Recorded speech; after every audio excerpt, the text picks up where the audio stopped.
Chapter 16:25. You sure are carefree as an emperor. There was a faint smile in Jingyu's eyes. She said very calmly, "You know that the news might be fake, but you still came? There can't be any special reason, right?" "I just have nothing to do."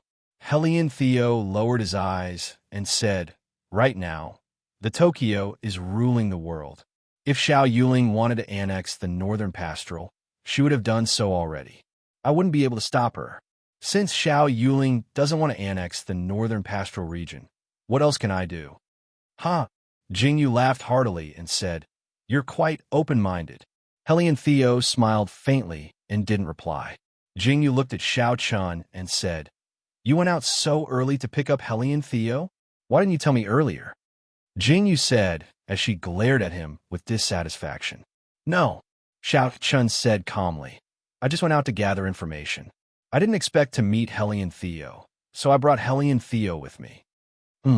Jingyu's gaze wandered between Hellion Xiao and Xiao Chun. She seemed to be very surprised as she said, "I really couldn't tell. When did the relationship between the two of you become so good?"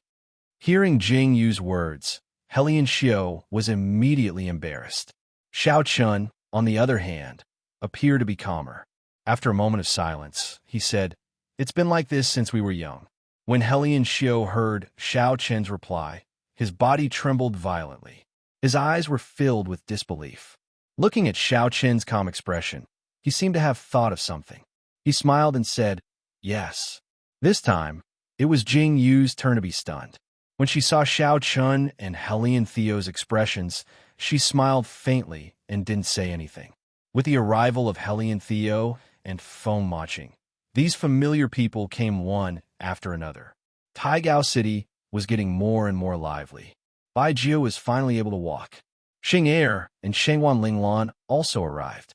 Jingyu thought that Shangwan Linglan would bring up the rear. However, when Shanghai Linglan arrived and said that he was representing the Tokyo, Jingyu immediately understood. Linglan. When Jingyu saw Shangwan Linglan came forward and gave Jingyu a big hug. "I heard about Little Potato." Shangwan Linglan slowly let go of Jingyu and said with a serious expression, "Really?" Jingyu looked at Shangwan Linglan and said, "I'm fine. You don't have to be like this. I heard that you destroyed the poison sect." Shangwan Linglan was sad for a few minutes before he returned to his normal self. He looked at Jingyu seriously and said, "You didn't bring me along for such a big thing." Jingyu's eyes were filled with helplessness as she said, "It's not a big deal. How's your marriage with Xing Er going?" "This." Shangwan Linglan blushed slightly and said, "I'm not married yet. We just got engaged." "What?" Jingyu jumped up and wanted to argue with Xing Er. Shangwan Linglan quickly pulled Jingyu back and said, "Isn't it just a marriage? What's the rush? I made the decision myself." "Linglan, tell me the truth. Don't tell me you don't like Xing Er." Jingyu looked at Shangwan Linglan in horror. Chapter 16:26. How's that possible? Shangwan Linglan glared at Jingyu and said, "I originally wanted to do it simply, but Xing Er refused. After discussing it, we decided to hold it when all of you are here." "Ulas." Jingyu finally understood after hearing Shangwan Linglan's words. It must be because of her situation that made Shangwan Linglan feel that holding a wedding right now wasn't a good idea. Jingyu's child had gone missing, and the poison sect was causing a mess. If Shangwan Linglan were to hold a wedding, it would be too unreasonable. Jingyu didn't care, but a blockhead like Shangwan Linglan wouldn't agree no matter what. Jingyu could guess what was going on. Jingyu's lips curved up slightly, and she said with a faint smile, "So when Tokyo said that he wanted to participate in this treasure hunt, you couldn't wait to participate?" Cough, cough, cough. Shangwan Linglan coughed a few times and looked at Jingyu. "How did you know?" "You pighead." Jingyu was both angry and anxious. She glared fiercely at Shangwan Linglan, but there was nothing she could do. She sighed deeply and said, "You brought Xing Er here? Didn't Xiao Yuling give you more people?" Jingyu glanced behind Shangwan Linglan as she spoke. "Originally, the Emperor gave it to us, but I thought these people were too troublesome, so I refused." Shangwan Linglan smiled and said, "Look, even if it's just the two of us, we still managed to get here safely. You. Jingyu didn't know whether to laugh or cry. I swear to the heavens. Shangguan Linglan looked at Jingyu seriously and said, when Xiaobai told me, I had him lead a large army to suppress the situation. The army is on the way right now, so they won't be here so soon. All right. Jingyu glared at Shangguan Linglan and interrupted him. She looked at Shangguan Linglan with disdain and said, only you would do something like this. How is Miaoqiu doing in Tokyo? Her? What else can she do besides eat, drink, and sleep? Shangguan Linglan said with disdain, I wanted her to ride a horse with me last time, but what? Jingyu blinked and said, Miaoqiu can ride a horse. I remember that Miaoqiu isn't a delicate person. But, Shangguan Linglan said with displeasure, but Miaoqiu is pregnant. Then, the emperor forbade me from seeing Miaoqiu. I'm so angry. You don't know how bored I am in the palace. Miaoqiu is pregnant. Jingyu's eyes were filled with shock. She was so shocked that her voice cracked. Didn't I tell you before? Shangguan Linglan looked at Jingyu's big reaction and asked in a daze. Of course not. Why didn't you tell me earlier? Jingyu's eyes were filled with surprise. She grabbed Shangguan Linglan's hand and asked, when did Miaoqiu get pregnant? Is the baby okay? Oh, I forgot to tell you. Shangguan Linglan said seriously. If we count carefully, Miaoqiu has been pregnant for nearly 3 months. Both the mother and the baby are very healthy. Xiao Yuling treasures it like it's a treasure. Chapter 16:27. Haha. Jingyu laughed out loud when she heard Shangguan Linglan's words. Her face was full of joy as she said, I was worried that Miaoqiu would run away again. I didn't expect her to be pregnant in the blink of an eye. Miaoqiu is finally honest now. Jingyu's eyes were full of joy. Hey. Shangguan Linglan heard Jingyu's words and quickly reached out to grab Jingyu's hand. He leaned over and whispered to Jingyu, let me tell you, even if Miaoqiu is pregnant, she still wants to run away. What? Is this girl crazy? Jingyu's eyes widened in shock when she heard Shangguan Linglan's words. It's true. Shangguan Linglan sighed and said, I used to think that Miaoqiu was probably the easiest to talk to among the 3 of us. Who knew that her temper would be so fierce? Who knows how many beauties Xiao Yuling has added to his harem? The last time I went to see Miaoqiu, I was afraid that she would be angered to death. I don't know what Xiao Yuling is thinking. Could it be that he wants Miaoqiu to get used to it? Shangguan Linglan said as he shook his head slightly. This is really troublesome. Jingyu also frowned. If you ask me, Shangguan Linglan said faintly, we should let them have a parting of life and death. Only then will Xiao Yuling know that there are some schemes that cannot be used on the person she loves. Otherwise, Miaoqiu will suffer. Jingyu's expression changed slightly when she heard Shangguan Linglan's words. She really began to think. Forget it, Jingyu said helplessly. Let Miaoqiu deal with this matter herself. It's better that we don't interfere. Okay. Shangguan Linglan nodded slowly. He turned to look at Jingyu and said, what's going on with the treasure in Taigao City? Shangguan Linglan said as he looked at Jingyu with confusion. Jingyu shook her head helplessly and said, it's related to Bai Jiu and Yi Shui. I really don't know if the treasure is real or not. You were the one who spread the news, right? Shangguan Linglan frowned and looked at Jingyu and said, Xing Er said it first. You want to attract more people here so you could take advantage of the situation? You know me well. Yi Shui, of course. Shangguan Linglan's eyes. She's faces. I don't believe that the people from the Sound Attack aristocratic family can kill all these people. Jingyu's eyes were filled with mockery. Shangguan Linglan heard Jingyu's words and understood what was going on. Shangguan Linglan went to check on Bai Jiu and then rested in the inn. Bai Jiu's body was getting better day by day. With Qing Gu here, Jingyu had nothing to worry about. The weather was getting warmer. Jingyu didn't even feel the warmth of spring. She felt like she was welcoming the heat of summer. The weather in Taigao City was really unpredictable. He had heard before that there were no 4 seasons in Shiwu. Instead, there were only 2 seasons. Winter was unbelievably cold and summer was so hot that she wanted to peel off her skin. Chapter 1628. Jingyu didn't believe it first, but now it seemed that what he said was completely true. Jingyu, Xiao Chun, and the others rested in the house and listened to the news from Interrogation 1. It was nothing more than that those people had already entered the Pingyao Desert. Jingyu couldn't hold back anymore. However, Qing Ji's words made her unable to leave no matter how unwilling she was. Before Bai Jiu's body fully recovered, he wouldn't let Jingyu go anywhere. Jingyu had no choice but to stay. They stayed for another 5 days. The countless people in Taigao City had all left during these 5 days. All of them left Taigao City and headed towards the Pingyao Desert. After 5 days, Qinggu officially announced that Bai Jiu had fully recovered. Jingyu and Xiao Chan began to plan to take the others away. After such a long delay, they didn't know where those people were now. If they were late, the show would be over. Bai Jiu, have you really recovered? Before leaving, Jingyu looked at Bai Jiu seriously and asked, "We need you to lead the way in the desert.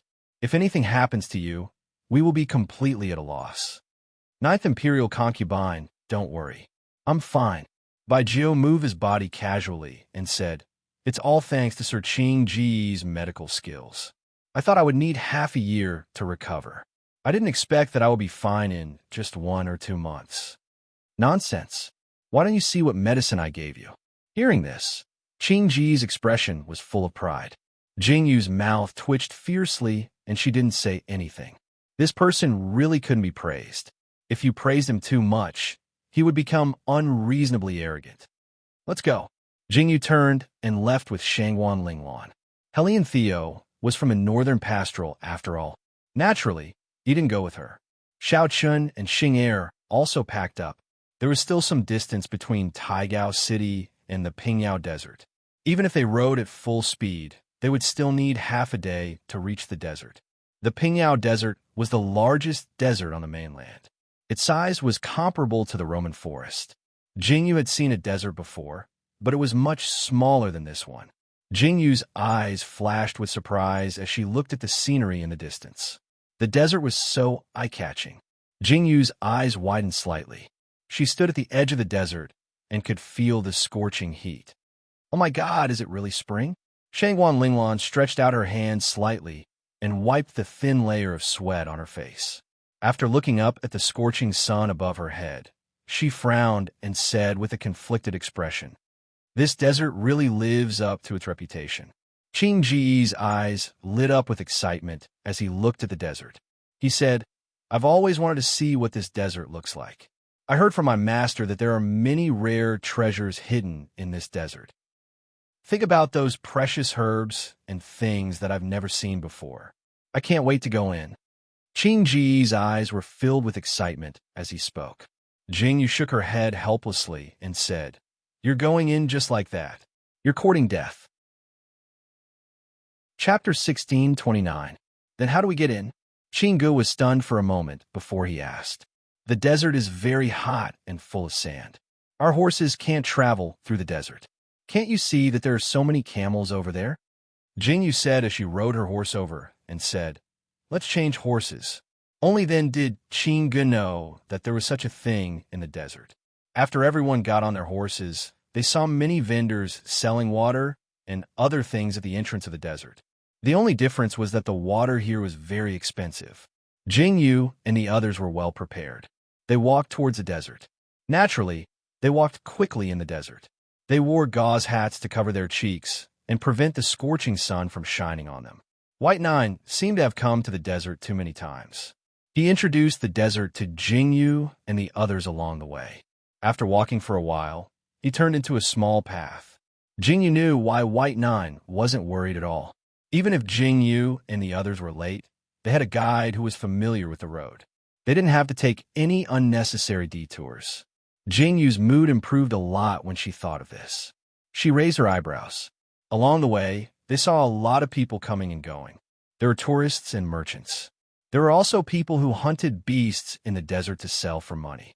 Needless to say, there were quite a lot of things in this desert. Jingyu naturally knew about it. She remembered that she rarely went to the desert when she was on a mission. However, she had seen a lot of it on TV. Jingyu felt that it was a novelty. They didn't walk far, but they met some strange snakes. It's so hot. Shangwan Linglan was about to collapse. Jingyu turned to look at Shangwan Linglan. When they were in the imperial city, Shangwan Linglan was most afraid of the heat. Now, she was directly in the furnace. This girl was suffering. "Drink some water," Xing said as he handed the water bottle in his hand to Shangwan Linglan. "No, it's still hot to drink water." Shangwan Linglan pushed Xing hand away in disgust. He looked at the endless desert and then at the silent faces of the others. He lowered his head and didn't say anything. "Seeing that you still have the strength to complain about the heat, you should still be able to hold on." Jingyu turned to look at Shangwan Linglan and said, "When you don't even have the strength to speak, then it will be really hot." "Damn you, heartless person."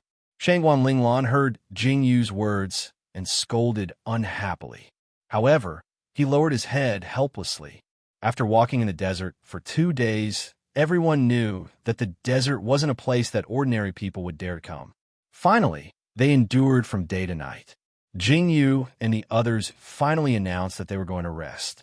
After getting off the camel, the sand under their feet was scorching hot. Shangwan Linglan wanted to lie down, but he couldn't move. He could only lean against Xing weakly. "You must be tired." Xing reached out and wiped the sweat off Shangwan Linglan's forehead. Jingyu saw the two's actions from aside, and her lips curved into a faint smile. She suddenly felt very comfortable. Chapter 16:30. As the sun set bit by bit, the hot weather seemed to have eased. Jingyu and Shangwan Linglan felt a lot more comfortable. As for Qinggu, his excitement from entering the desert was almost extinguished by the hot weather. "What's wrong? Can you handle it?" Jingyu handed the water bottle in her hand to Qinggu and raised her eyebrows slightly as she asked, "Ninth sister-in-law, aren't you looking down on me too much by asking this question?" Qinggu looked at Jingyu with hidden bitterness and said, "Although I don't know martial arts, I'm still a man. If I can't even compare to you two girls, wouldn't it be too embarrassing?" Qinggu said quite seriously. When Jingyu heard Qingji's words, she immediately raised her eyebrows and said with a faint smile in her eyes, "Don't be shy. If you can't handle it, just say it. There's nothing to be embarrassed about." Qinggu glared at Jingyu when he heard this. He stiffened his neck and didn't say a word. Shangwan Linglan also had a faint smile on her face. When the sun completely set, the scorching desert seemed to have cooled down bit by bit. Jingyu, Xiao Chun, and the others were busy lighting a bonfire and finding some dry wood nearby. After eating a little, they felt that their physical strength was recovering little by little. After a whole day of walking, this was the most tiring time. Everyone took turns to keep watch. After simply laying down some things, they rested like this. Jingyu lay in Xiao Chen's arms and fell into a deep sleep. Qinggu still lit the mosquito-repellent things or scattered them around everyone. This gave everyone a peaceful night. After 5 or 6 days, they finally approached the desert from the periphery. On this day, when Jingyu, Xiao Chun, and the others were walking in the desert, they unexpectedly saw a few corpses lying in the middle of the road. There was a fight here not long ago. Xiao Chun and Xing went to investigate. They looked at the wounds of these people and the blood that had not completely coagulated. When they came back, they said to Jingyu and the others, "It seems that the forces of the underworld couldn't help but fight before we even reached Sand City." Jingyu looked at the corpses and said calmly, "Let's go quickly. There are many strange things in the depths of the desert. Such a strong smell of blood will definitely attract some things that we don't want to see." After Jingyu's words fell, everyone looked around and decisively chose to go around the corpses. They continued to move forward. This was the first batch of corpses that Jingyu and the others encountered after walking for so long. This also indicated that there would be more corpses in the future. Jingyu and the others walked for so many days and didn't even see a shadow. If they didn't encounter this corpse today, Jingyu would have started to suspect. There were so many people in Taigao City.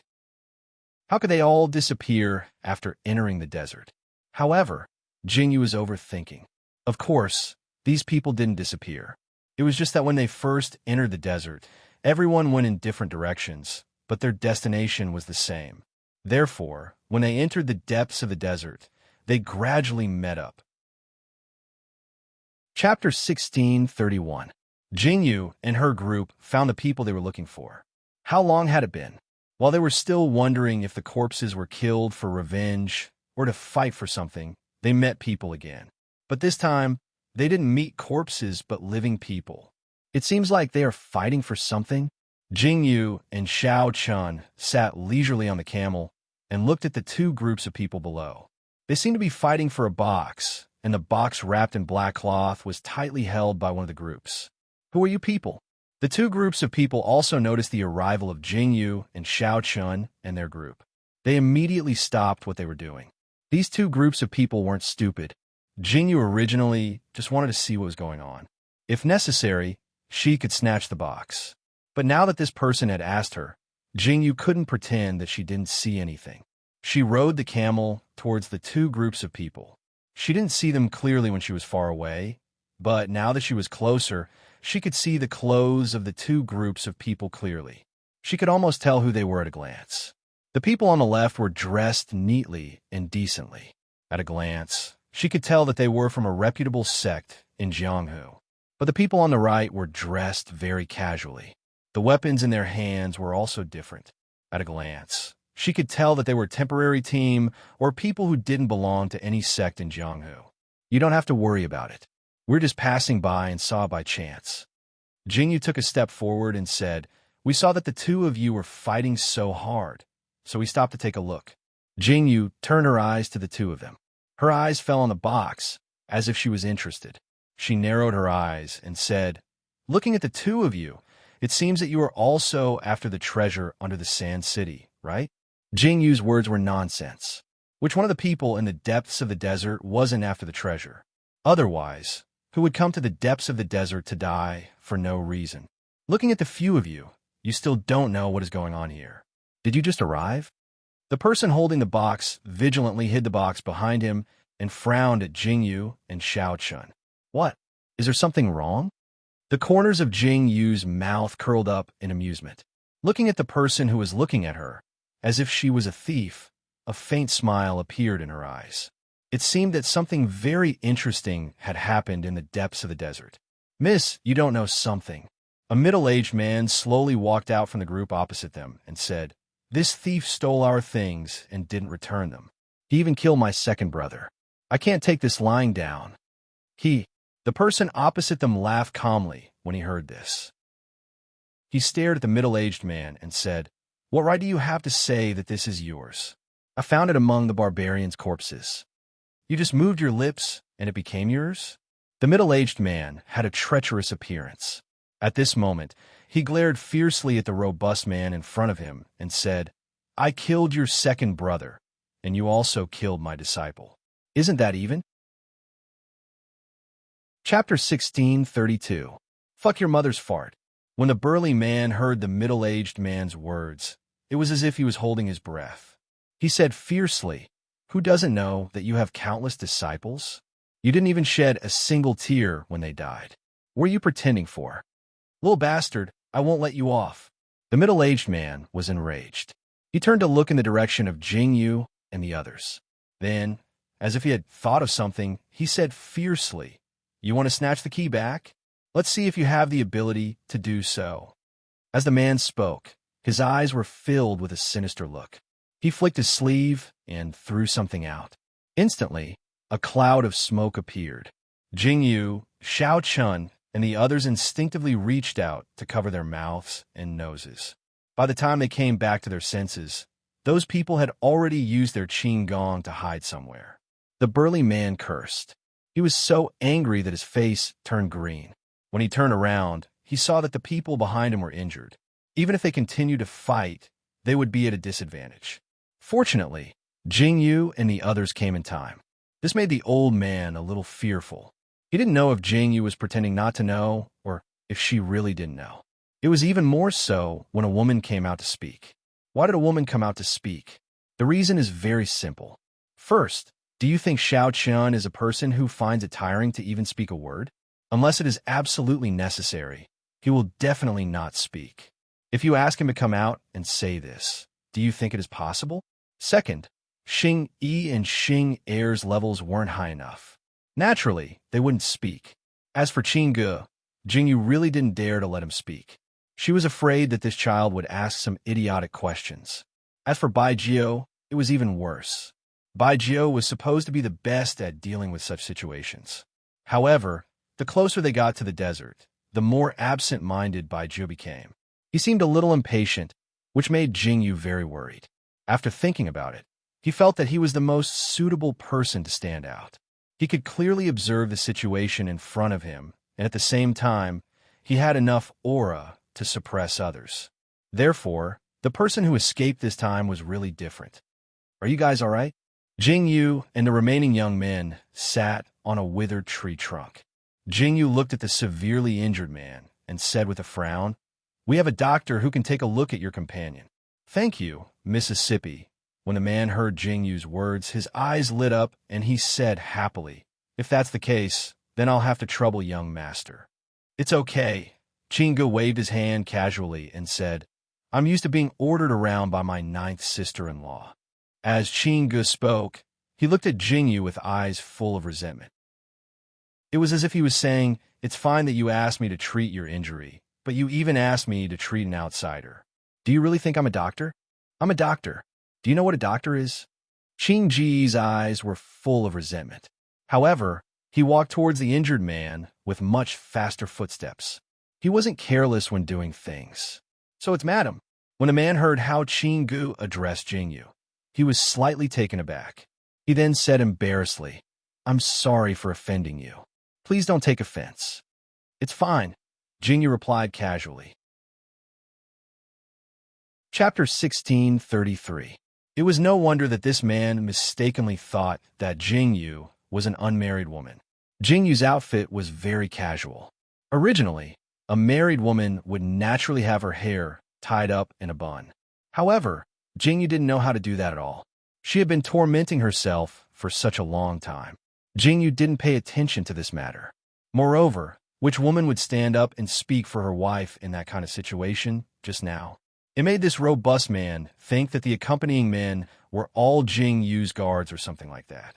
After all, although Jingyu and the others were dressed simply, the material of their clothes wasn't what ordinary people would wear. Jingyu didn't pay attention to the matter of dressing. First, it was comfortable. Second, it was convenient. Therefore, Jingyu's clothes seemed to be arranged by Xiaochun. Jingyu really didn't pay attention to her own clothes. Eat something." Xiaochun walked towards Jingyu. When he handed something to Jingyu, he half-hugged Jingyu and sat down. It was unknown whether this action was done deliberately for others to see or just casual. However, when a man saw Xiaochun's action, he immediately knew that this man with an extraordinary aura was the lady's husband.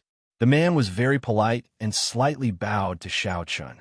Although he didn't know why the person speaking in this group was a woman, there must be a reason. "May I know how to address this young master?" After Jingyu ate a little bit, she thought of some words she heard from the escaped man. It seemed to be something like, "Key." What kind of key was it that needed to be kept in such a big box? Jingyu was very curious. Since she was going to ask for the other party's name, she naturally had to politely ask for the other party's name first. "I don't deserve to be called young master. I'm just a rough man. My surname is Pang, and my name is Sherwei. Madam, you can call me Sherwei." Pang Sherwei was very easygoing and slightly cupped his hands to Jingyu. Jingyu smiled faintly and said, "My name is Jingyu. This is my husband, Xiaochun." "Master Xiao, Madam Xiao." Pang Sherwei casually bowed. Jingyu originally thought that Pang Sherwei would be a little surprised when she said her name. However, the way he spoke made it seem like he didn't know anything at all. Jingyu's solemn introduction stunned him. Then, he felt that it was funny. Not everyone knew the names of Jingyu and Xiaochun. In this desert, who would care so much about so many things? When Brother Pang mentioned that something was stolen, I vaguely heard that it was some kind of key. Jingyu asked curiously. She didn't follow Pang Sherwei's words and call him Sherwei. She was afraid that Jingyu really did call him Sherwei. Xiaochun was jealous again. However, when she looked at Pang Sherwei's face, she really couldn't tell his age.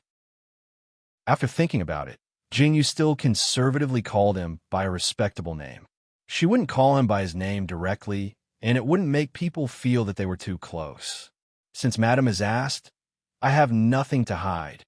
When Pang Shiwei heard Jing Yu's words, he tilted his head slightly and looked at the group of brothers behind him. He lowered his head helplessly and said, Moreover, this matter is already spread throughout the desert. Madam, you're probably the only people who don't know about this. You'll find out sooner or later. If Madam and Master want to know, I'll tell you. Pang Shiwei lowered his head helplessly.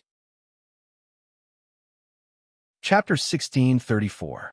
We'll have to start from 3 days ago, when we accidentally entered a strange cave.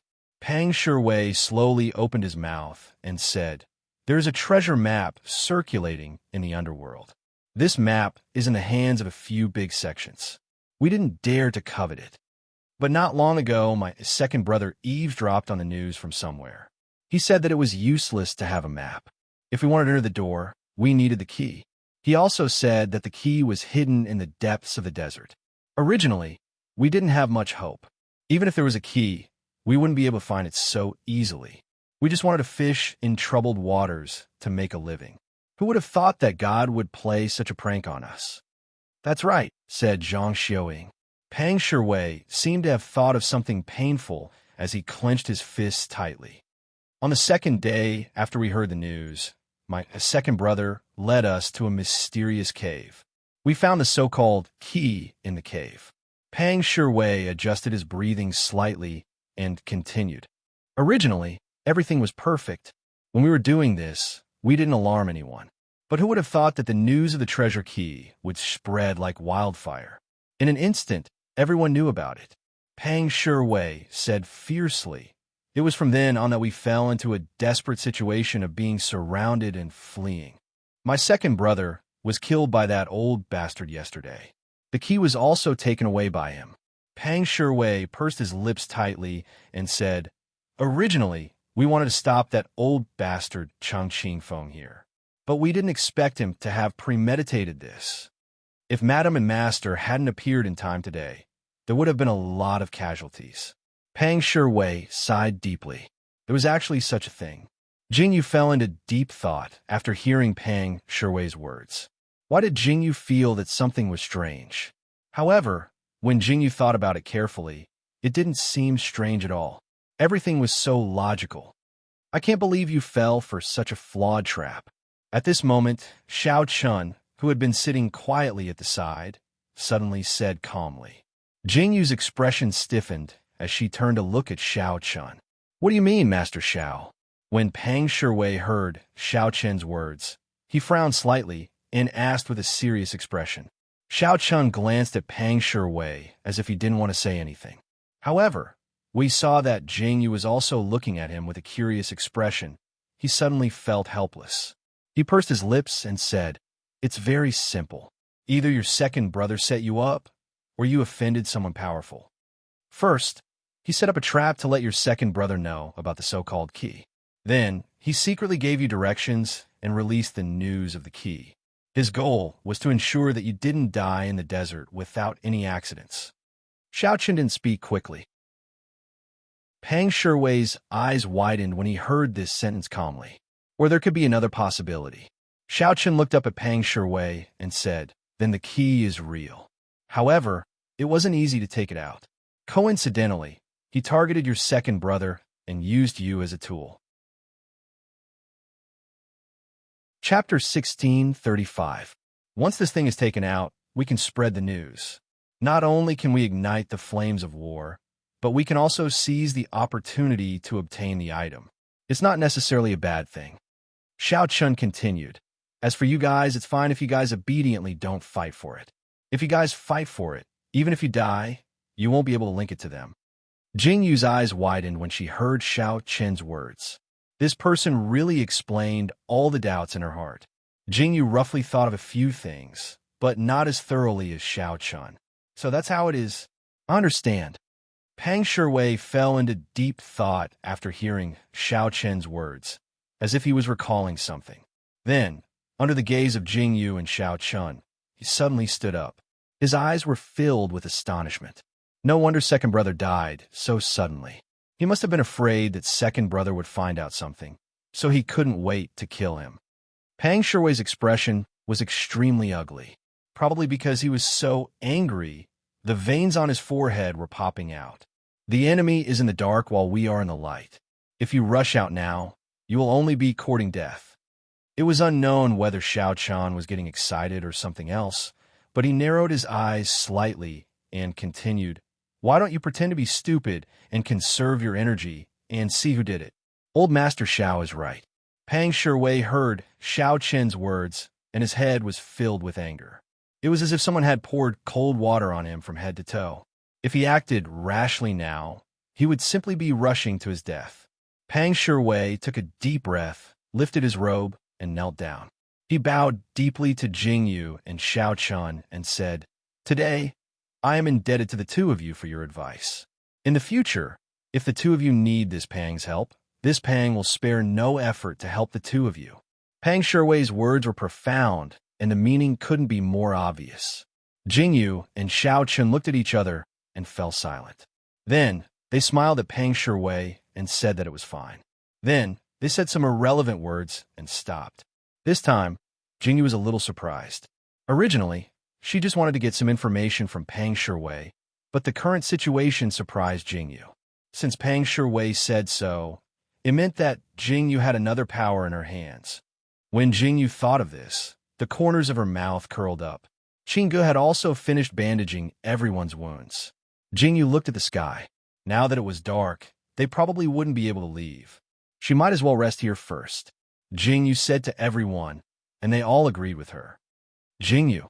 After Jingyu and Pang Shiwei finished talking, Shangwan Linglan couldn't help but pull Jingyu to his side. He looked in Pang Shiwei's direction and frowned at Jingyu. "Why did you tell me your real name?" "Why?" Jingyu blinked curiously. She looked at Shangwan Linglan and said, "Do you think I will be afraid of these people in this desert? What if they are bad people?" Shangwan Linglan stared at Jingyu with dissatisfaction and said, "What if they tell your information to the musical aristocratic family?" "I say, Miss Shangwan, have you lost your mind?" Jingyu looked at Shangwan Linglan speechlessly and said, "We came here to find a musical aristocratic family. Yin Tian said that the musical aristocratic family is in Sand City in the Pingyao Desert, but I feel that things aren't that simple." Chapter 1636. Jingyu frowned slightly and said, "There are many people in the Pingyao Desert. If there really is a Sand City in the desert, it is impossible for no one to know about it and hide it for so long. If it was just one person hiding in the desert, it would be pardonable. However, the Sound Attack aristocratic family is an entire aristocratic family. How could they be so secretive? There must be a problem. If Pang Shiwei doesn't know about it, then it's fine. But if he really knows about our identity, then it would be best if he knows about it. It would be best if he revealed it to the Sound Attack aristocratic family. We will wait for the Sound Attack aristocratic family to give themselves away and follow the clues to find out where they are hiding." Jingyu's words were very calm. After hearing Jingyu's words, Shangwan Linglan nodded slowly. "I understand. So that's what you were thinking." Shangwan Linglan's eyes lit up little by little. She looked at Jingyu with a gaze full of admiration and said, "How did you grow such a brain? How did you come up with so many things?" When Jingyu heard Shangwan Linglan's words, her face suddenly froze. Was this little girl praising her or scolding her in a roundabout way? Jingyu had just been despised by Xiao Chun. Now that Shangwan Linglan said something like this, Jingyu didn't know whether to laugh or cry. She casually said a few words to deal with it and then sat down. Looking at the sky outside, she was slightly dazed. These people were really troublesome. When the bonfire was lit, Jingyu and Shangwan Linglan sat together and talked for a while. Then, they returned to their respective men's sides. Jingyu leaned on Xiao Chen's shoulder and narrowed her eyes without saying anything. On the other side, Qingge and Pang Shiwei were chatting happily. Jingyu listened to the conversation over there and lowered her eyes drowsily. Just as Jingyu was about to fall asleep in Xiao Chen's arms, she suddenly heard a strange sound. Jingyu's originally relaxed body suddenly straightened up. There was a cold light in her eyes. Jingyu never took off the veil on her face. However, this didn't affect her vision.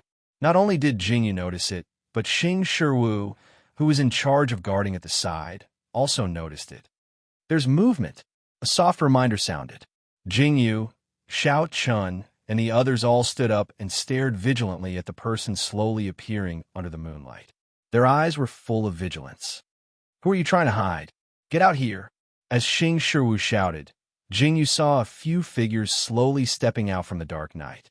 Judging by their attire, she didn't know which sect they were from. Hee hee. Those people let out very strange laughter. Then, Jingyu saw a very feminine-looking man.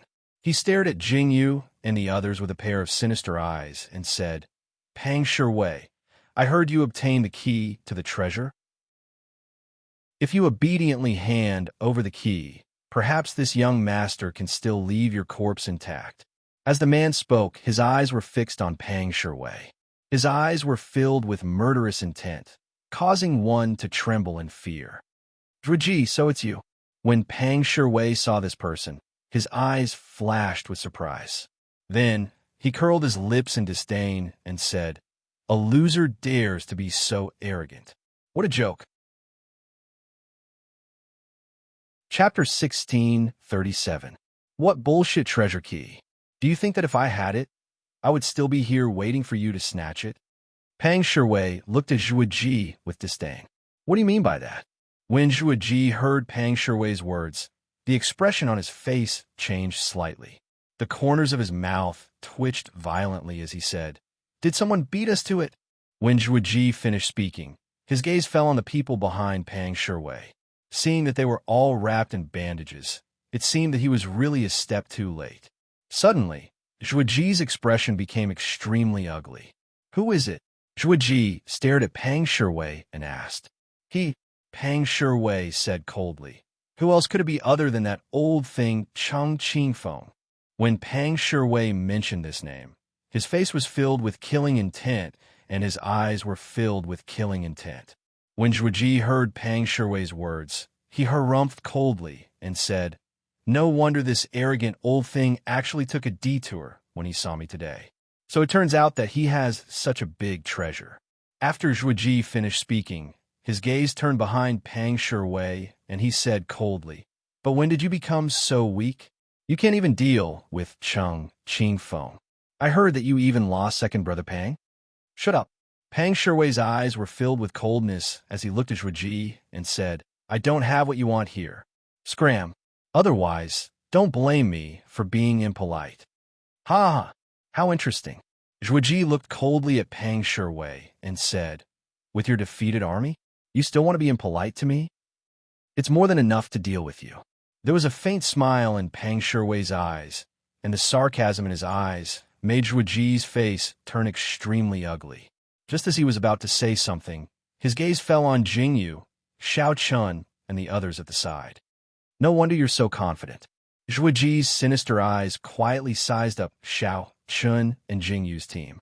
When he saw Jingyu and Shangwan Linglan, there seemed to be a strange look in his eyes. So you found a helper? Zhuji's lips curled up as he spoke calmly. It has nothing to do with them. Pang Shiwei was afraid that people like Jingyu and Xiao Chun would be dragged into this. He took a step forward and once again attracted Zhuji's attention. When Jingyu and Xiao Chun saw Pang Shiwei's actions, they were a little surprised. Then, the corners of their mouths curled up slightly. Pang Shiwei was not bad. Their intervention was not in vain. Jingyu snuggled up to Jingyu indifferently. She lowered her eyes slightly and did not say anything. I'll let you go today. I'm not the kind of person who takes advantage of a situation. Zhuji looked coldly at Pang Shiwei and said, One day, I'll defeat you with my own hands. You'll never be able to be arrogant in front of me. Ha! I'll be waiting. Pang Shiwei was not afraid at all and brazenly accepted the challenge. Let's go. Zhuji actually wanted to take Pang Shiwei's life, but the key to the treasure was more important now. Moreover, Jingyu and Xiao Chen's people had been silent all this time, making it difficult to gauge their strength and attitude. Chapter 1638. Zhuji naturally didn't dare to act rashly, which was why he was on his guard. After saying those harsh words, he led his men and disappeared without a trace. From the looks of it, he was obviously going after the treasure key. I didn't expect Zhuji to come here. It seems like the news spread too quickly. Pang Shiwei said with deep worry in his eyes. Master Xiao, Madam Xiao, you saw what happened just now. Pang Shiwei thought for a moment, then turned to Jingyu and Xiao Chun and said, in this situation, it's too dangerous for you to stay with us. We will leave by ourselves tomorrow morning. Thank you for your help. I am very grateful. Pang Shiwei said solemnly and bowed deeply to Jingyu and Xiao Chun. Young Master Pang is too polite. Jingyu smiled casually and said, we just met by chance. However, young Master Pang, look at how seriously injured you are. What if you meet evil people again? It's fine. If we can't beat them, we can still run. Pang Shiwei looked at his brothers behind him and said seriously, huh? Jingyu was immediately amused. She looked at Pang Shiwei and said, you really make it sound so natural. We are all after the treasure. Why don't we work together? Jingyu's eyes turned slightly and said with interest, work together? Pang Shiwei frowned and looked at Jingyu with deep suspicion in his eyes. Jingyu smiled faintly as if she thought of something. She raised her eyebrows and looked at Jingyu and said, Madam, tell me. It's very simple. You saw it too. There are so many people fighting for the treasure. I don't believe that these people are all fools. If they act alone, they will be swallowed by others sooner or later. So, in this place where we don't know, many people might have formed an alliance. Those people have formed an alliance. If they enter the treasure trove, won't we be completely killed? Jingyu's words were very calm, but Pang Shiwei frowned deeply when he heard them. Jingyu's words were indeed a very fatal problem. So now, our best option is to form an alliance. This way, we can expand our circle. If we act loosely, I think we will be killed by those big forces very quickly, right? We might not even be able to enter the treasure trove before we die in the desert. Jingyu's words could be said to be extremely simple and crude, but also easy to understand.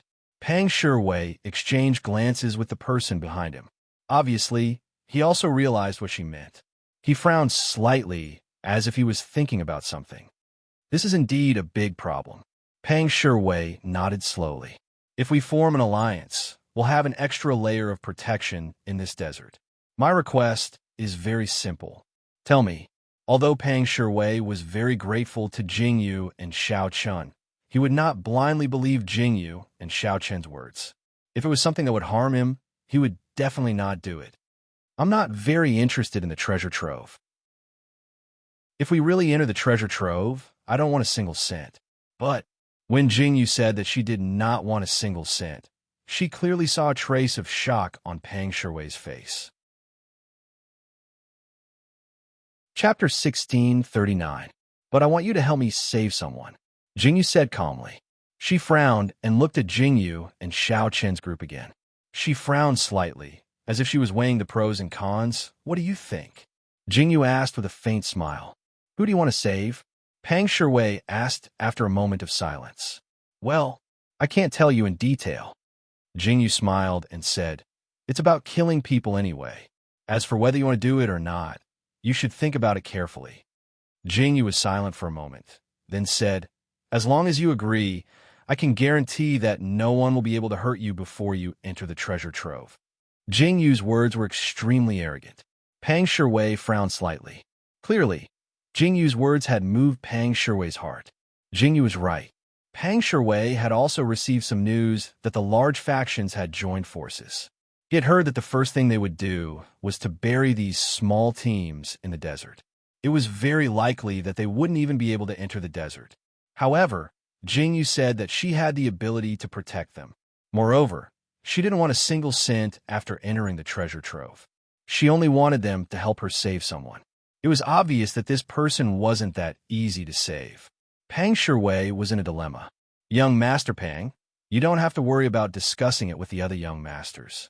You can tell me when you have a decision. Jingyu said casually, then turned and sat back down on the withered tree. Pang Shiwei really went to discuss it with the others. After that night, nothing happened. Jingyu slept peacefully until dawn. Her eyes were tinged with a faint smile. Seeing that Xiao Chen's eyes were still closed, as if he didn't want to open them, Jingyu smiled faintly. She reached out to poke Xiao Chen's cheek, but there was no reaction. Just as Jingyu was about to poke Xiao Chen for the third time, Xiao Chen tilted his head and bit Jingyu's hand. "Ouch!" Jingyu exclaimed.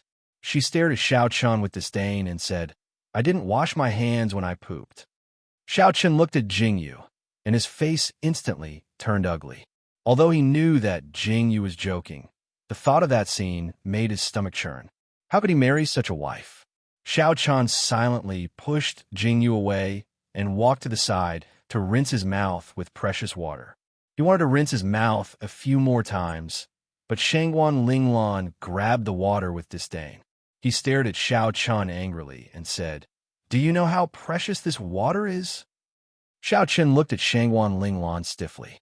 He seemed to feel much better, so he stopped talking. Jingyu saw this scene and laughed happily. After laughing for a while, Qin Ge went to help the men change their bandages. Pang Shiwei walked towards Jingyu and Xiao Chen. Jingyu knew very well that Pang Shiwei would definitely not reject her proposal. Obviously, her guess was right. Pang Shiwei really agreed. "Madam, you have to keep your promise." Pang Shiwei looked deeply at Jingyu and said. Chapter 1640. Of course. Jingyu agreed happily. With the addition of Pang Shiwei and the rest, the team grew a little stronger. Jingyu happily led the group forward. Jingyu had only guessed that the big factions would form an alliance, but she did not expect to verify it in the morning. Jingyu and the rest had only walked for 2 hours when they bumped into a man covered in blood running towards them. "Help!" When the man saw Jingyu and the rest, his eyes were filled with joy and he hurriedly rushed over. Jingyu and the rest could not avoid him even if they wanted to, so they could only stop and look at the man who had fallen head first beside them. They frowned in confusion. Qin Ge almost could not help but rush forward. However, when he thought of what happened on the Great Plains, Qin Ge held himself back and stood stiffly at the same spot. Jingyu looked at Qin Ge and nodded in satisfaction. This time, he had learned his lesson. "Molly, go and see who it is." Pang Shiwei frowned slightly and said to the man beside him, "Okay." The man called Ma Li went forward and looked at the wounds on the man's body. When he turned the man over and saw the familiar face, his eyes widened in shock.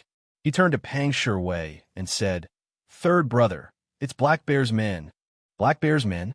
When Pang Shiwei heard Ma Li's words, a look of shock appeared on his face. He frowned slightly and walked towards the man. He frowned and said, "It's too late. It's hopeless. Third brother, how did Black Bear's men end up like this? I remember that Black Bear brought many men with him." Molly looked at the man who had lost his breath and asked after a moment of silence, "Black Bear did me a favor. Let's go and take a look." After Pang Shiwei said this, he raised his head and looked at Jingyu and Xiao Chen with a questioning look in his eyes. Xiao Chen nodded slowly, indicating that it was okay. Then, the group walked forward again. After walking for a while, they saw the battle in front of them. Pang Shiwei's eyes widened and he glanced around. Then, he pulled out the large knife at his waist and rushed forward. The people behind Pang Shiwei all rushed forward. Jingyu and Xiao Chen stood still for a moment. After seeing which side Pang Shiwei was helping, they jumped off the back of the camel and rushed in together. "Old Bear, let me help you." Pang Shiwei roared loudly, attracting the attention of most of the people on the field. The originally precarious situation of the battle also changed. Originally, Pang Shiwei wanted to test the strength of Jingyu and Xiao Chen's group. But after testing, he was shocked. He originally thought that Jingyu and Shangguan Linglan didn't know martial arts. But looking at the situation now, Jingyu and Shangguan Linglan were slaughtering their way through the crowd without holding back. The men were even more so. Only Qin Ge was standing at the side leisurely. Xing Shiwu took on the responsibility of protecting Qin Ge. Pang Shiwei was very surprised by this situation. Looking at Jingyu and Xiao Chen, it was obvious that they didn't use their full strength. Especially Xiao Chen, who was so calm. With the addition of Jingyu and Xiao Chen, the people on the other side couldn't hold on and chose to retreat. Chapter 1641. Don't chase a cornered enemy. Jingyu originally wanted to stop these people, but since Pang Shiwei had spoken, Jingyu stopped and looked at the people who were leaving. She calmly raised her eyebrows and stood still. Old Xiong, are you all right? Seeing that the people had left, the skinny man leaned on his sword and gasped for breath. He coughed out a mouthful of bloody sputum. I'm fine. The man shook his head slightly. Jingyu looked at this scene and raised her eyebrows in surprise. It seemed that this skinny man was the black bear that Pang Shiwei had mentioned, but Jingyu frowned. This man's skin was really dark, but he didn't look like a bear at all. When Jingyu heard Pang Shiwei mention black bear, she thought that she would see a man as strong as a bear. Who knew that she would see such a skinny man? Qinggu, take a look at him. Jingyu called out to Qinggu, even though she was reluctant in her heart. Coming. Qinggu accepted his fate and stepped forward, telling himself over and over again that the capable should do more work. However, just as Qinggu was about to step forward to check on He Xiong's injuries, he was blocked by a woman who jumped out from behind He Xiong. The woman's face was covered, and her appearance couldn't be seen clearly. However, when Qinggu looked at her pair of dark eyes that were like stars, he couldn't help but be shocked. Thinking about it, this woman must also be a beauty. Big brother Xiong, let me take a look at your injuries. The woman looked at Qinggu with vigilance and arrogance. Then, she began to take his pulse. This time, Qinggu was stunned. Looking at the woman's appearance, he didn't think that this woman also knew medical skills. And a woman? Qinggu suddenly became excited. Later on, Jingyu found out that this woman who knew medical skills was an extremely rare existence. In Miracle Medical Valley, there wasn't even a single female disciple. This was because even if this woman knew medical skills, she would enter the palace and become a female doctor. In the future, she would marry into a good family, who would hide in the mountains. Therefore, Qinggu was so surprised and happy to see a woman who knew medical skills. Big brother Xiong, your injuries are fine. Let me help you bandage them. The woman said as she took out something from her medicine box. Little sister Ka-Er is still so gentle. Pang Shiwei said with a sigh. Why did she follow a stupid bear like you? Pang Shiwei said as he unhappily patted He Xiong's shoulder. It's really heartwarming. It's broken, it's broken. The black bear suddenly cried out exaggeratedly. Stop pretending. Pang Shiwei was both angry and amused. Big brother Xiong, your shoulder isn't broken. The girl called Ku said in all seriousness. Ha ha ha. Black Bear laughed awkwardly and didn't say anything. Qinggu stood at the side and looked at Ka-Er's skillful bandaging technique. His eyes were full of praise. Jingyu couldn't be bothered to watch Qinggu stand there and embarrass himself. She pulled Xiao Chun and asked him to drag Qinggu back. These people are... After He Xiong's wounds were bandaged, he stood up and looked at Jingyu, Xiao Chun, and the others. He had just seen that this group of people was not simple. Oh, look at my memory. I forgot to introduce them. Pang Shiwei hurriedly stood up and said, This is Xiao Chun, Master Xiao. This is his wife, Jingyu. I met them on the road yesterday. I am indebted to them for saving my life. Chapter 1642. So it's Master Xiao and Madam Xiao. My apologies. He Xiong politely cupped his hands after hearing Pang Shiwei's introduction. Xiao Chun and Jingyu also bowed their heads slightly to express their greetings. He Xiong also heard another layer of meaning from Pang Shiwei's words. Naturally, he understood the intention of forming an alliance. He frowned slightly and pulled Pang Shiwei to the side to whisper to him. Jingyu and Xiao Chun didn't take it to heart. However, Qinggu couldn't hold it in any longer. When he saw that Miss Ka-Er was free, he hurriedly walked over. How should I address you, miss? I saw that you were skilled in medicine. May I know who your master is? Qinggu politely bowed slightly to the miss and asked, What does it have to do with you? However, it was clear that the miss didn't care about Qinggu. She looked at Qinggu with vigilance and arrogantly snorted before turning around and walking back to the group. Qinggu touched his nose and awkwardly touched the tip of his nose. What? Our young Master Qinggu also has feelings for her? Jingyu teased Qinggu. Ninth sister-in-law.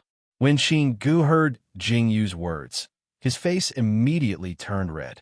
He stared at Jing Yu and said, "You know that I didn't mean it that way. Why are you still laughing at me?" "Ha ha ha." Jing Yu laughed out loud. Pang Shiwei and He Xiong walked over. Their faces were filled with seriousness. Jing Yu and Xiao Chen also adjusted their attitudes. Seeing the two approaching, they frowned slightly. Madame Xiao said that something really happened. Pang Shiwei said, "What?" Jing Yu was slightly stunned and asked with a frown. "The people we just bumped into are from the large sections. They have already formed an alliance." He Xiong said slowly to Jing Yu, "Shiwei told me about the matter between you two. I feel that we need to do something." Jing Yu nodded slowly, indicating for He Xiong to continue. "I came in this direction originally to look for Shiwei. After hearing the news about him, I wanted to discuss a countermeasure. However, I didn't expect to be surrounded halfway. Fortunately, you guys arrived in time. It seems that these people from the Alliance can't wait to make their move. However, the current situation is still a bit troublesome."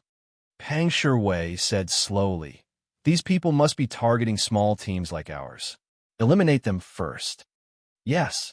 Jing Yu nodded slowly and said, "If we don't stick together now, we'll be buried here next." Jing Yu's words were filled with seriousness. He Xiong and Pang Shiwei looked at each other and saw the worry in each other's eyes. Then, He Xiong clenched his fist fiercely and said, "I don't believe that these people are really so arrogant. Old Xiong, I have an idea." Pang Shiwei's eyes lit up and said, "Just as Madame Xiao said, if we don't band together now, we will be mercilessly wiped out." "What do you mean?" He Xiong frowned slightly and looked at Pang Shiwei. "It's very simple. If we combine all these scattered teams together, we will be able to stop those large sections." Pang Shiwei said excitedly, "When we enter the treasure, we will have the ability to protect ourselves. This way, we can preserve the strength of our team. What do you think?" Chapter 1643. When Jing Yu heard Pang Shiwei's words, she let out a sigh of relief. She didn't waste all her efforts. Pang Shiwei wasn't a fool after all. He finally brought the issue to this point. "I think it's feasible." He Xiong thought carefully for a moment, then nodded seriously and said, "Although most of these teams have some friction, there isn't any deep hatred. In this kind of situation, it's best if they can merge together." "That's right." Jing Yu nodded slowly. "If we can gather this force together, it will be of great help to us in the current situation. I'll go spread the news now." He Xiong turned to leave, but Jing Yu stopped him. "Wait, what's wrong?" He Xiong paused and looked at Jing Yu with some confusion. "We can't just spread the news like this." Jing Yu pursed her lips and said, "If we spread the news like this, it will definitely be noticed by the people outside. Maybe we can beat them at their own game." Jing Yu's words were full of calculation. He Xiong and Pang Shiwei looked at each other with eyes full of confusion. They turned to Jing Yu and waited for Jing Yu to continue. "It's a very simple reason," Jing Yu said slowly. "If we gather everyone here with great fanfare, it will definitely attract the attention of the big forces. If our location is exposed, what will we do if those people are surrounded on the way? Wouldn't it be more of a loss if we do that?" Jing Yu's words were calm. She looked at Pang Shiwei and He Xiong and said, "But think about it from another perspective. What if we become the hunters? Pick a few mid-level teams and notify them openly, attracting the attention of the big forces to these teams. As for the other teams, notify them secretly. If we meet up with these mid-level teams quietly, we might have a chance of winning." Jing Yu said calmly. Xiao Chen nodded in agreement when he heard what she said. She had the same idea as him. "What does Madame Xiao mean?" Pang Shiwei seemed to have understood what Jing Yu meant, but he wasn't particularly sure. He frowned slightly and asked again, "Why did you choose a mid-tier team instead of a top team or a weak team?" "It's very simple," Jing Yu said calmly. "Think about it from another perspective. If you were to eliminate a top team, wouldn't you send more people? Because you're afraid that you won't be able to kill them or that you might be counterattacked. If this is a weak team, they will be suspicious. You didn't choose any other teams, but chose these useless teams. Is there some kind of trap in this? Therefore, this mid-level team is the best choice. Because to deal with these mid-level teams, we don't need to send a lot of people, and they won't suspect that it's a trap. If we meet them, we can kill everyone and not let anyone escape. Wouldn't this keep our secret? Wouldn't it attract the enemy's attention to this mid-level team? Jingyu's analysis was clear and logical. The two people who didn't understand at first widened their eyes when they heard Jingyu's words. They looked at Jingyu in amazement and clapped their hands. Madame Zhao's plan is really brilliant. Chapter 1644. Ha! Jingyu smiled and said calmly, I can't say it's brilliant, but it's just a trick. I'll do as Madame Zhao says right now. Heixiong looked at Jingyu with admiration in his eyes and quickly went to carry out her orders. Jingyu smiled calmly and turned to look at Xiao Chen beside her. She tightened her grip on Xiao Chen's hand. Her eyes, hidden under the veil, were full of pride. TSK, TSK, TSK. Shangwan Linglan sighed and said, What's wrong with you and Miaochio's heads? You're the one who didn't bring your head with you when you went out. Jingyu said slowly. Shangwan Linglan's face instantly darkened. How could she talk about her good sister like that? Jingyu would definitely reply calmly that good sisters were meant to be insulted. Heixiong gave his orders and sent someone to investigate the location.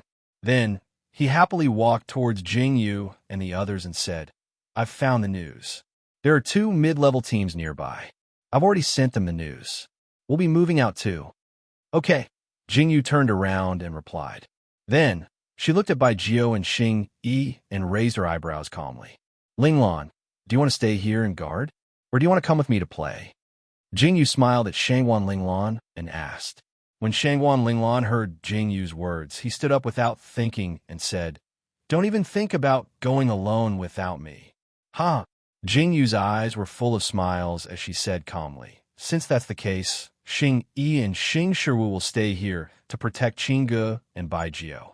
Linglan and Xing Er, you two will come with me. Yes, Xing Yi and Xing Er replied respectfully. Madame Zhao this. Heixiong saw Jingyu and the other 2 girls and felt that it was strange. However, when he thought about how Jingyu and Shangwan Linglan didn't lose out in the fight just now, he silently swallowed his words. It's fine, let's go. Heixiong shouted and called 3 people to go with him. Pang Shiwei also called his people, and everyone led this large group of people to follow Heixiong. It was not a good job for Interrogation Officer 1 to stay behind to guard this place, because he could not be sure if their team would be attacked. However, there were 3 teams here, so the chances of them being attacked were really too small. Right now, the major forces had just formed an alliance, and it was still the time for them to get used to each other. If they chose to attack 3 teams at this time, they were either out of their minds or had taken the wrong medicine. Mississippi, can I call you that? As soon as Jingyu left, Qingge eagerly went over to Ke-Er and called out to her with a smile. The girl called Ke-Er glared fiercely at Qingge and turned to leave. Wow, you really have a complete set of herbs here. Qingge persevered and followed her. When he saw the herbs on the ground, he exclaimed in surprise, You must have dug these herbs out from the desert, right? Don't touch them. Seeing that Qingge was taking her medicine, Ke-Er angrily snatched it away and said, You're just a little doctor. How can you be so rude? Do you think you're from Miracle Physician Valley just because you recognize a few herbs? Chapter 1645. Ke-Er glared at Qingge in disdain and put the herb down again. How did you know I'm from Miracle Physician Valley? Miss Ke-Er, you're really smart. When Qingge heard Ke-Er's words, his eyes widened in surprise as he exclaimed in delight. Shameless. Ke-Er's face turned red when she heard Qingge's words. She said in disdain, If you're from Miracle Physician Valley, I'll take you as my master. Really? Qingge looked at Ke-Er in surprise and said, But I don't want to take in disciples. It's too troublesome. When Ke-Er saw that Qingge was really treating her as a member of the Miracle Doctor Valley, she held her breath and fiercely clenched her teeth. Then, as if she had thought of something, she fiercely glared at Qingge before standing up and walking away. She went back to her own circle to talk to other people. Chinga stood in place, feeling very confused. He seemed to want to ask why she was ignoring him, but he also wanted to say that he was really someone from Miracle Physician Valley. However, when he saw Miss Air ignoring him, he immediately lowered his head in annoyance. He wasn't lying. He really was from Miracle Physician Valley. Chingu returned to Interrogation Officer 1's side with a heart full of hidden bitterness. He sighed deeply. Beside him, Interrogation Officer 1 found Chinji's appearance very funny, but he had to keep a straight face, not daring to laugh out loud. Cough, cough. Baijio's eyes were also full of smiles.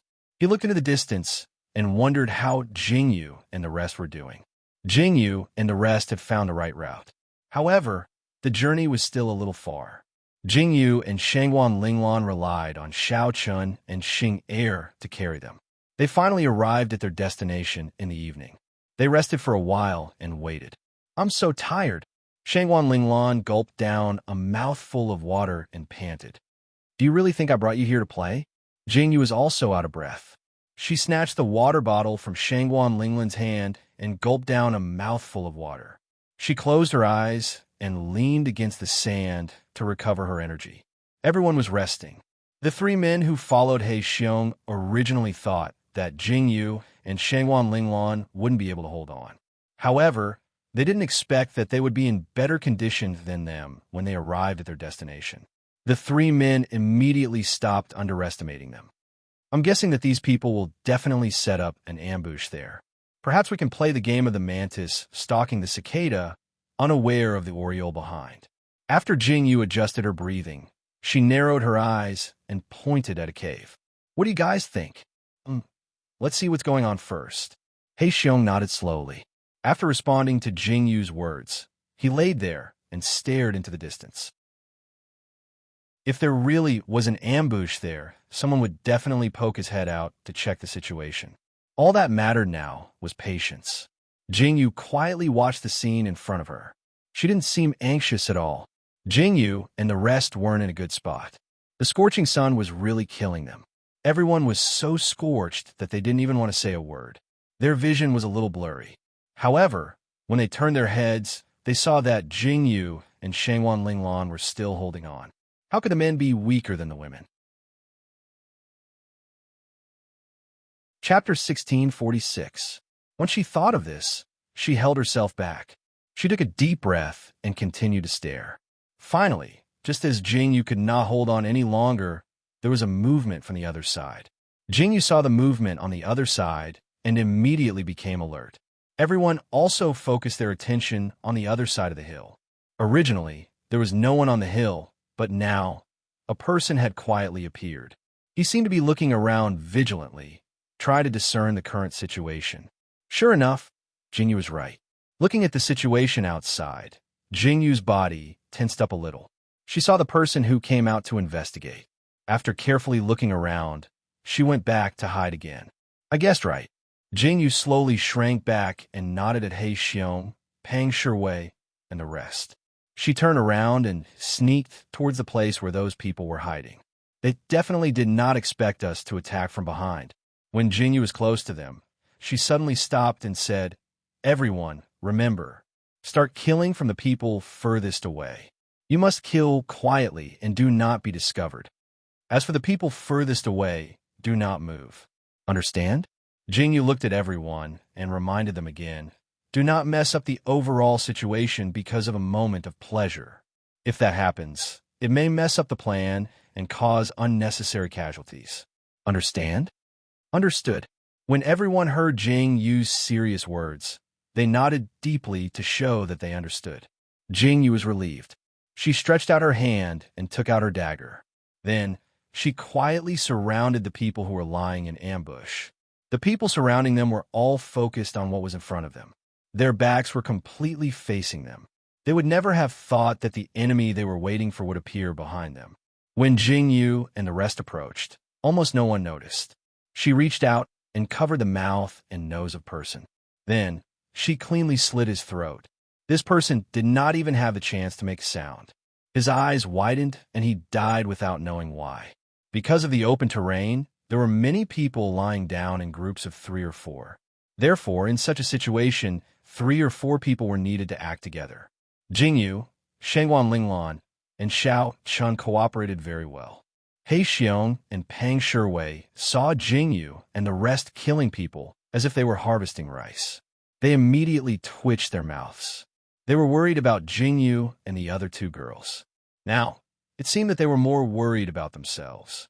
Under the scorching sun, the smell of blood was incomparably heavy. Jingyu looked slightly.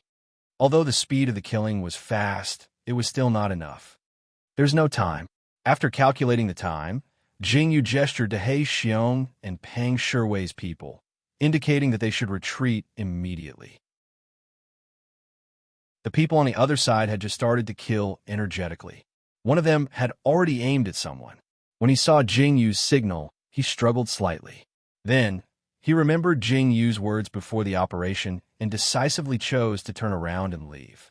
Just as the man's figure disappeared, the person who was lying down seemed to have sensed something and turned his head slightly. However, he did not see anything. If He Xiong's men had really ignored Jingyu's words and went forward to kill this person, they would have been discovered. Fortunately, this person did not take his brother's life lightly and returned safely. Chapter 1647. Well done, Jingyu exclaimed in admiration. She leaned against the sand while panting slightly. She took a deep breath and said, "The dead will be discovered soon. Prepare for battle." Okay. After this incident, everyone was quite impressed with Jingyu. The way they looked at Jingyu had changed. They sighed deeply and replied, "All right, let's go. Let's go." Just as Jingyu and the rest were resting, a group of people appeared on the quiet road. Jingyu and the rest immediately tensed up and narrowed their eyes. He Xiong said excitedly, "Leopard's people are here." Good timing. Jingyu's eyes revealed a faint smile, and her eyes slowly narrowed into a cold arc. Get ready to kill. A heavy murderous aura slowly emerged. However, this murderous aura did not come from Jingyu's side. Instead, it came from the person lying in ambush. He had finally found the person he wanted to kill. A strong murderous aura rose in his heart. "Stop!" The leader of the group, a burly man, suddenly raised his hand and halted everyone's footsteps. Everyone's gaze fell on the man in the lead. "Big brother, what's wrong?" one of them asked. The burly man didn't speak, his eyes quietly looking around. Suddenly, he felt a sharp arrow piercing through the air. The man's face suddenly sank, and he reacted quickly by raising his sword to block it. He shouted, "There's an ambush!" Suddenly, the people in the team were in a mess. They pulled out the long swords in their hands. Heads popped out from the sand and shouted arrogantly, "Surround them!" However, when these people stood up, they suddenly realized that the person behind them was still lying on the ground. Just as they were about to go over and call out to him, they saw blood slowly flowing out from his neck. Suddenly, they were stunned. "What's going on? What happened to them?" The leader turned around and saw the people behind him. They were all lying on the ground. He didn't need to think to know that these people were all dead. But, what's going on? How'd he die behind my back? Moreover, he had died so quietly. Not good. There's an ambush. The man in the lead shouted and suddenly pulled out the long sword at his waist. He looked around vigilantly. Everyone pulled out the long sword in their hands. This scene immediately made the people below dumbfounded. What kind of situation was this? Jingyu, Xiao Chun, and the others were hiding behind the sand and rocks. When they saw this funny scene, they almost laughed out loud. Their eyes were full of smiles as they pursed their lips and made a gesture to the others. Then, they brazenly attacked. This was a thrilling massacre. The person called Leopard by He Xiong was originally afraid of being ambushed. He thought that something big was going to happen. Who knew that not long after the ambush person stood up, he also shouted that there was an ambush. Leopard and the other people's expressions were very interesting. Was he telling them that those people were ambushers? Then, before they could figure out what was going on, another group of people suddenly rushed out. Without saying a word, they rushed towards those people who were lying in ambush. The people standing on the main road were instantly dumbfounded. Their eyes were full of doubts. Chapter 1648. Why are you standing there like a fool? Kill them for me. He Xiong had been killing for a long time. When he saw a leopard's group still standing there with their knives, he immediately shouted angrily, He Xiong! After hearing He Xiong's words, the person called Leopard finally saw them. They were all acquaintances. Without hesitation, he immediately ordered his men to kill them. The people who came to ambush immediately wanted to slip away when they saw that the situation was not right. However, how could Jingyu give these people a chance? Leave one alive, Jingyu shouted. He Xiong's knife, which was about to slash down, suddenly turned around and hit the person with the back of the knife. Jingyu's side also killed all the people who were about to escape. This massacre could be said to have been resolved very quickly. Jingyu was very satisfied. She looked at the person who was knocked unconscious by He Xiong and nodded with satisfaction. Lao Xiong, the strong man, strode over and reached out to give He Xiong a big hug. He Xiong's thin body was almost beaten to death by his big fist.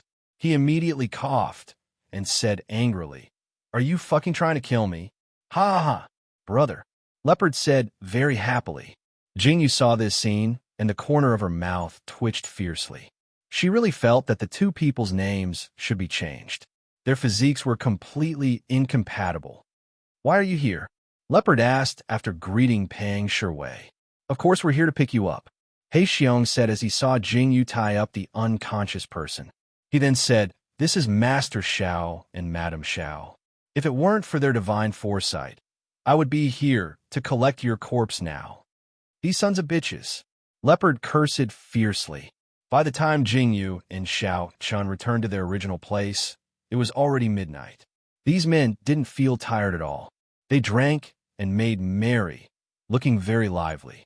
He Xiong recounted what happened today vividly, causing everyone to exclaim repeatedly. They admired Jingyu and Xiao Chun incomparably. Leopard was even more exaggerated when he saw their wounds when they assassinated people. Even the assassins of Sunluo Tower didn't have such means. They immediately described Jingyu and the others as if they were gods. Jingyu didn't care at all.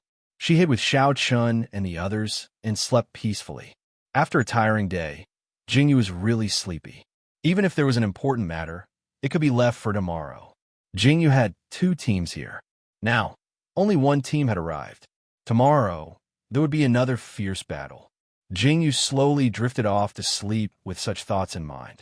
When she woke up the next day, she found that the people who played until God knows what time were all lying on the ground and sleeping. Looking at this scene and the casual appearance of these people, Jingyu's eyes were tinged with a faint smile. These people are really emotional. Jingyu sighed faintly and said, Xiao Chun responded faintly, as if he didn't want to say anything more. Pack up and get ready to leave.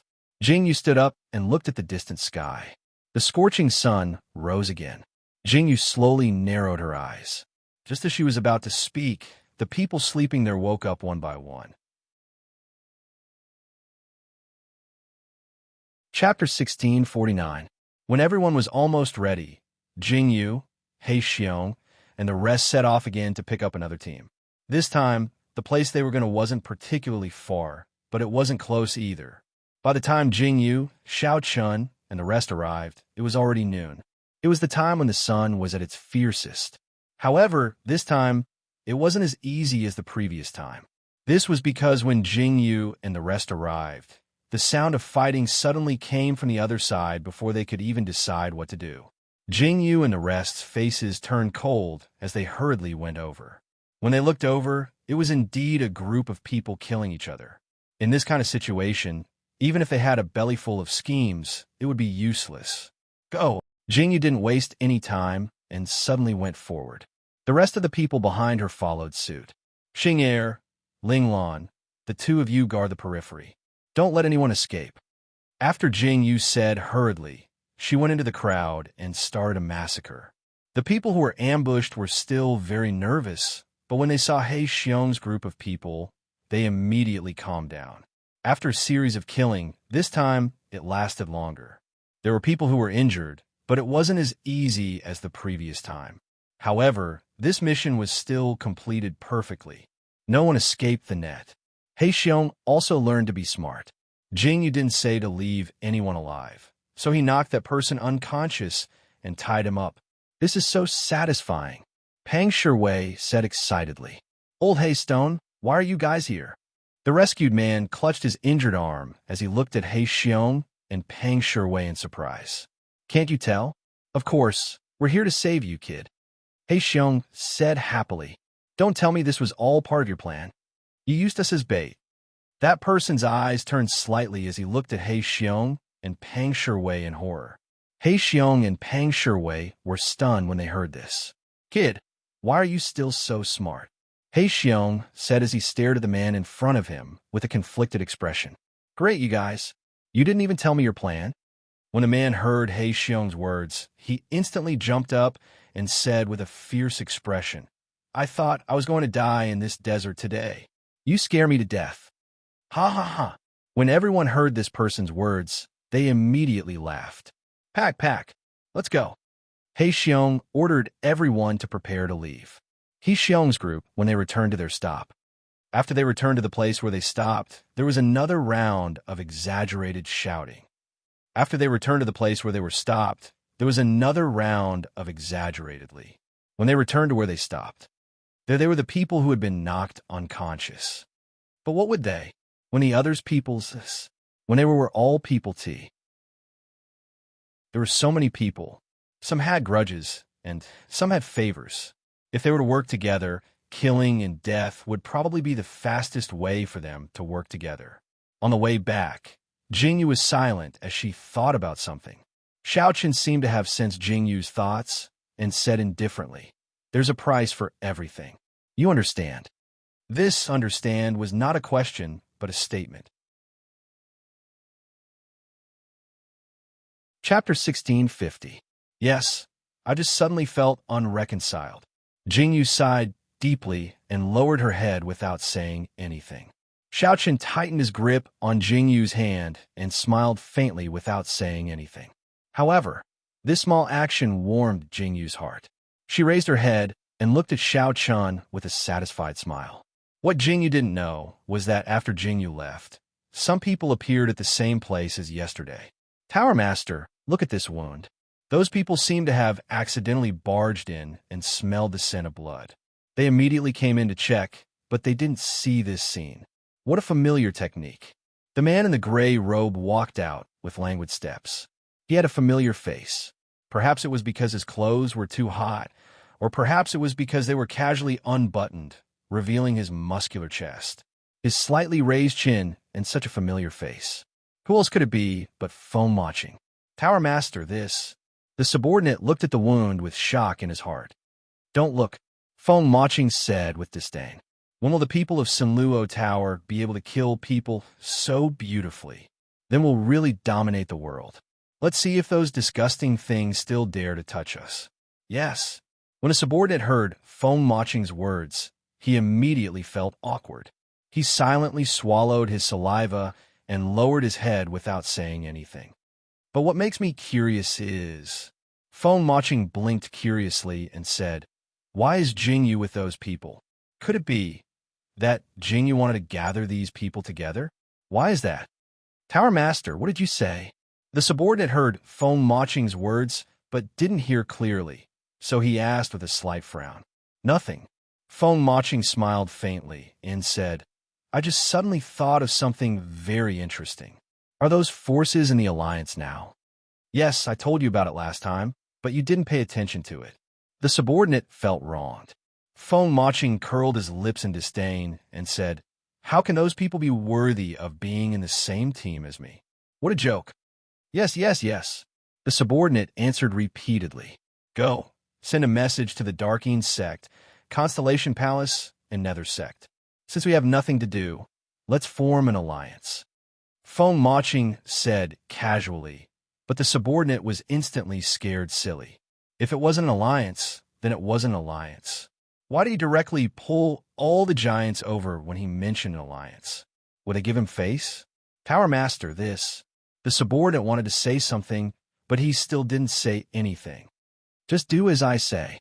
Feng Maching frowned impatiently and said, "These people have been waiting for this moment. Are you afraid that they won't agree?" "Yes." The subordinate felt conflicted in his heart, but since the boss had already given the order, he could only do so. Feng Maching curled the corners of his mouth happily. He originally thought that snatching the treasure would not be as fun as he had imagined. Now that Jingyu and Xiao Chun were involved, it instantly became very interesting. He was really looking forward to what would happen next. Jingyu had no idea that she had been targeted, but it didn't seem to be a bad thing. Feng Maching came quickly and left quickly. Jingyu, Xiao Chun, and the others also returned to their destination. Chapter 1651. As time passed, more and more people joined the alliance. Jingyu was very satisfied with this. However, as the number of people increased, the friction would gradually increase. It might not appear now, but it would happen sooner or later. After 3 to 4 days, Jingyu had successfully gathered more than 10 teams. As for those who couldn't come, most of them died on the way. There was no need to wait any longer. Since this was an alliance, they naturally had to choose a leader. The simplest way to do this was to vote. There was no preparation. Only a leader who convinced the masses would be a better leader. Jingyu and Xiao Chen's people automatically abstained from voting. Seeing these people quarreling over such a simple matter, she suddenly thought, is this the right thing to do? Fortunately, the quarrel didn't last long. There was a result. What surprised Jingyu was that the person who was qualified was Pang Shiwei. She didn't expect Pang Shiwei to have such charisma. However, this was also good. Now, our goal is the treasure. It's the big forces of the alliance. Pang Shiwei's face was full of seriousness as he said, I know that there are some small conflicts between everyone. However, now is not the time to be calculative. If someone dares to assassinate us in the next operation, then don't blame me for being impolite. Pang Shiwei said coldly, I don't mind kicking that team out. I'll let you experience how you die without the protection of others. I hope you can understand. Pang Shiwei was nothing more than giving everyone the confidence to kill the enemy. He also gave some necessary warnings. One had to admit that Pang Shiwei's words were very good. After the warnings, he said that the treasure would be divided equally. It was a good method to win people's hearts. Jingyu listened to the side for a while. Then, she walked over to Shangwan Linglan and Qing Ji's side. Shangwan Linglan also retracted his gaze. He looked at Jingyu and asked worriedly, Jingyu, after helping these people like this, are you sure that they will really help us when we encounter the Sound Attack family? If it were a different leader, I would be worried. Jingyu sat down beside Shang Linglan and said, but if it's Pang Shiwei, I think it shouldn't be a problem. In fact, my goal isn't really to rely on the help of these people. What's that? Shangwan Linglan asked in surprise. It's very simple. I just don't want these people to get involved in this matter. If these people get roped in by the Sound Attack aristocratic family, then it won't be good for us. However, if these people get roped in by the Sound Attack aristocratic family, then it won't be good for us. Maybe he'll remember our kindness and help us. Actually, it's better to muddy the waters. Jingyu said calmly, if we really rely on these people, wouldn't we be courting death? It's good that you know, Shangwan Linglan said with a sigh of relief. I couldn't tell that you brought your brain with you today. Jingyu looked at Shangwan Linglan with a smile and said, you even know to remind me. Not bad, not bad. Jingyu. When Shangwan Linglan heard Jingyu's words, she immediately bared her fangs and brandished her claws as she pounced towards Jingyu. With this person here, the atmosphere became a lot livelier. After Pang Shiwei finished speaking, whether they had enmity or not, everyone had a smile on their face. Chapter 1652. Let's not talk about whether he was sincere or not. It was good enough that he was smiling. It was much better than the arrogant and despotic aura from before. Everything that needed to be said had been said, and everyone was present. Once again, they set foot on the path towards the depths of the desert. It was unknown whether Pang Shiwei was doing on purpose or not, but when leading the way, they would always bump into the big sects and alliances, and then a big fight would break out. Jingyu and the others occasionally made a move, but Jingyu knew that Pang Shiwei's intention was to give these people a chance to practice. After a long period of practice, there wouldn't be any backstabbing when the time came for a real battle. Pang Shiwei did a good job. Jingyu and Xiao Chun also occasionally intervened. They didn't use their full strength and didn't let these people protect them. In Jingyu's team, Jingyu and Shangwan Linglan didn't show up at all. However, the methods displayed by these two had truly shocked everyone. If these two weren't already taken, wouldn't there be a lot of people trying to woo them? After all, these men in the underworld, although they said that they liked delicate women, conquering sometimes made people's blood boil. Just as this group of people was going deeper into the desert and fighting with some of the big sects, somewhere in the depths of the desert, they finally heard the news from this side. What's going on? What's going on? In the exquisitely built sand city, one of the middle-aged men was furious. Elder, we don't know what's going on either. During this period of time, countless forces have come in like crazy. According to their itinerary, they will reach us in less than 10 days. What should we do now? Could it be that some information was leaked? The middle-aged man's face was full of dignified expression. Another person on the side said, could it be that Bai Geo Brat brought them in? The last time, the wolf pack didn't eat him. It's really hateful. Back then, I said that I wanted to lock this person up, but you all said not to interfere with the affairs of the outside world. Look at what happened now. The person who spoke was relatively short. When he said this, he looked like he was jumping up and down. This kind of appearance was somewhat ridiculous. Stop talking. Just as everyone was arguing, the woman who had been sitting down slowly stood up and said, we've been exposed the moment we entered the outside world. This day would have come sooner or later. Since we're going to reappear in the world, then we'll show those people how powerful we are. Second aunt, what do you mean? Hearing the woman's words, the quarreling people stopped and turned to look at the woman. When Big Brother died, he left behind a disciple. He must have passed down the second half of the beast-taming art to his disciple. But now that stinky girl has been playing dumb. I'm afraid she's waiting for this day, hoping that someone will come and save her. As the woman called Second Aunt spoke, her eyes were filled with resentment as she clenched her fists tightly. Second Aunt, this matter can't be rushed. After hearing the woman's words, the people behind her trembled slightly as if they thought of something. They were afraid that the woman would kill Bai Geo in a hurry. If that happened, the gains wouldn't make up for the losses. Chapter 1653. Second Aunt, Yi Shui is probably still on guard against us. I heard that she's on good terms with Second Young Master. Perhaps Young Master can get some information out of her. The middle-aged man looked at the woman and said, The woman nodded slowly and said, then let Hung give it a try. Tell him to be careful and not let our efforts go to waste. Yes, we understand.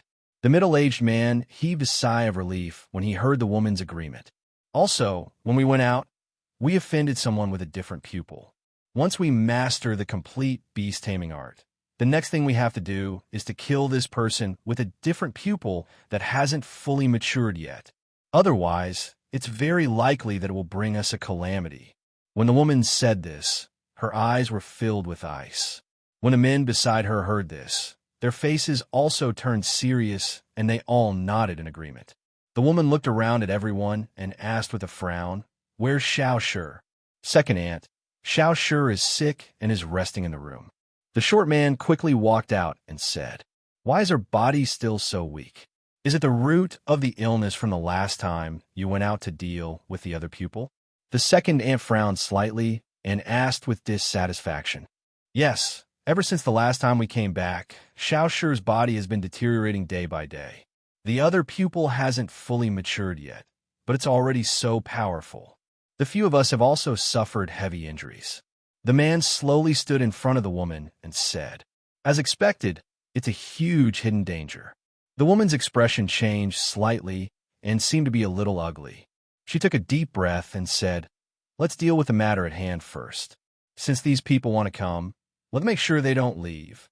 Let the young masters practice their skills. They can do whatever they want. If they scare them away, then so be it. If they don't leave, then let them be buried in the belly of the wolves." The woman's voice was filled with coldness, and she didn't hesitate in the slightest when she said these words. "Yes," the three men answered and turned to do as they were told. This sand city was what Jingyu was looking for. However, from the looks of it, Jingyu knew nothing about this place. She also did not know that there was an extreme danger approaching Jingyu's group. Now, Jingyu's group was walking towards the depths of the desert with great difficulty. The more people there were, the more lively it was. Even walking didn't seem so tiring. What made those people very surprised was that Jingyu's camels were still there. Even Pang Shiwei, who met Jingyu first, couldn't understand why, let alone the others. When Jingyu told them that they came in 5 days later than them, but now they were on the same route as them, these people immediately knew that there must be an expert in Jingyu's team who was familiar with the route. That was why they didn't take so many unnecessary detours like them, resulting in their camels not being able to walk or being slaughtered for meat. "How far are we?" Shangwan Linglan sat on his camel in boredom. He and Jingyu looked especially noble. Qingge took the initiative to give his camel to the woman in the Black Bear team who knew medicine. "Miss Ku'er, did you often run around with them in the past?" Jingyu curiously turned her gaze to the masked Miss Ku'er. Chapter 1654. Yes, ever since I was rescued by Big Brother Xion when I was very young, I've been following this team. I like it very much. Miss Ku'er probably didn't like Qingge, so she spoke politely to everyone except for Qingge. Her face was filled with disdain. After Qingge went up to her countless times, he felt that he had been wronged. What did he do to make Ku'er dislike him so much? Especially when Qingge mentioned that he was a doctor from Miracle Medical Valley. Ku'er didn't even want to speak to Qingge. "I'm so envious of Miss Ku'er. If only I could be like you," Shangwan Linglan said enviously. "Big sister Shangwan, you must be joking. I'm the one who's envious of you and your wife," Ku'er said as she looked at Jingyu and Shangwan Linglan with joy. She said, "You guys are so powerful. If only I could be half as good as you." "Ha! If you like martial arts, you can learn it." Jingyu laughed out loud when she heard this and said happily, "My body has been weak since I was young. I can't learn martial arts." When Ku'er mentioned this, her eyes were filled with sadness. When Jingyu and Shangwan Linglan heard this, they were stunned. Looking at Ku'er's appearance, it didn't seem like she was sick. "What? Miss Ku'er, you're sick?" When Qingge, who was leading the camel in front, heard this, he raised his head in surprise and said, "How are you sick? Let me take a look." "Go away." Ku'er waved her sleeves in disdain and said, "I know my own body. Qingge felt wronged.